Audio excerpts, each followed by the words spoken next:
apparently the future of cybercrime looks a whole lot like my niece's group chat. Yeah, threat actors are now using emojis to coordinate operations, advertise services, signal payouts, mark stolen credentials, and dodge basic detection systems, which is honestly perfect. I mean, we've spent billions on cybersecurity tooling, and the bad guys responded with little cartoon money bags.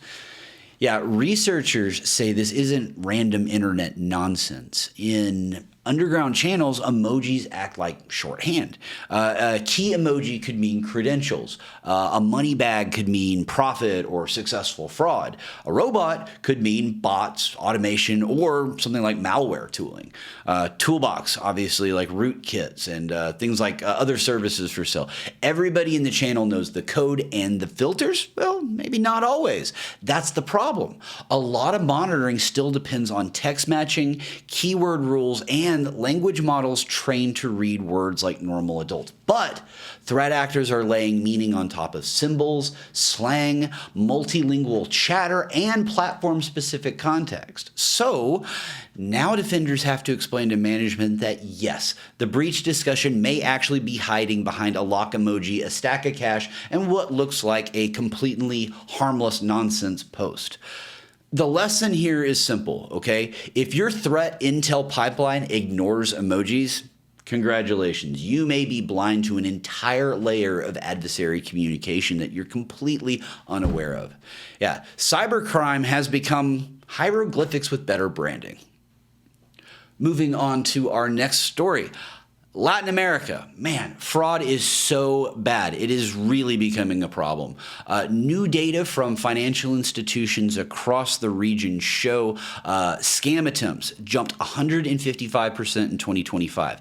Malware attacks, they rose 225%. Remote access fraud increased, okay, get this, fivefold. And fraud tied to stolen devices surged 344%. Now, that's not a trend line, folks. That's a criminal business model maturing in public.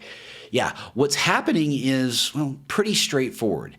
Banks, well, they've got better at blocking some of the older garbage, basic credential stuffing, older malware flows, and like the clumsy fraud attempts. So the fraudsters have adapted because of course they did, right? They shifted towards social engineering in real time, compromising mobile devices, remote account takeover, and stolen phones that already have trusted banking sessions sitting right there like a gift basket.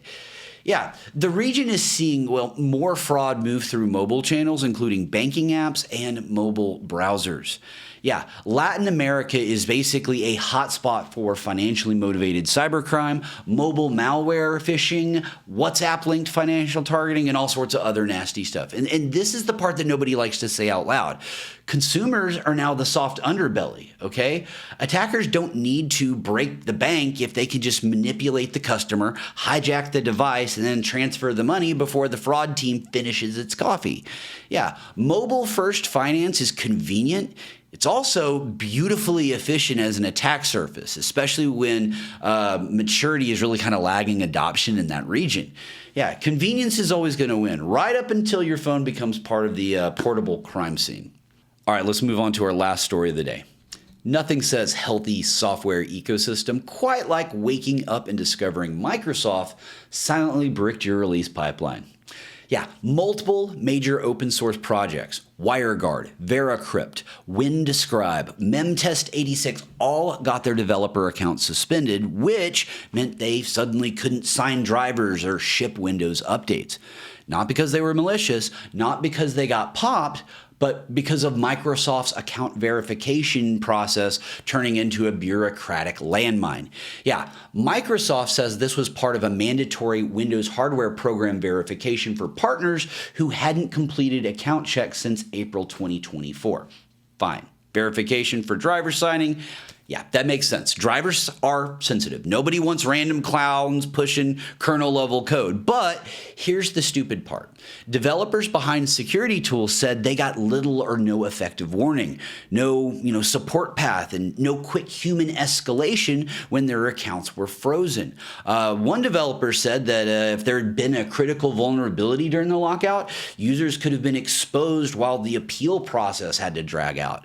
And that's the real story, folks. This isn't just admin drama. When update channels for security tools depend on one vendor's opaque approval machine, operational friction becomes a security risk, okay? The software supply chain doesn't just break when attackers hit it. Sometimes it breaks because the enterprise process has all the grace and responsiveness of a cement mixer. All right, folks, that about wraps up today's stories. This is Andy Thompson signing off.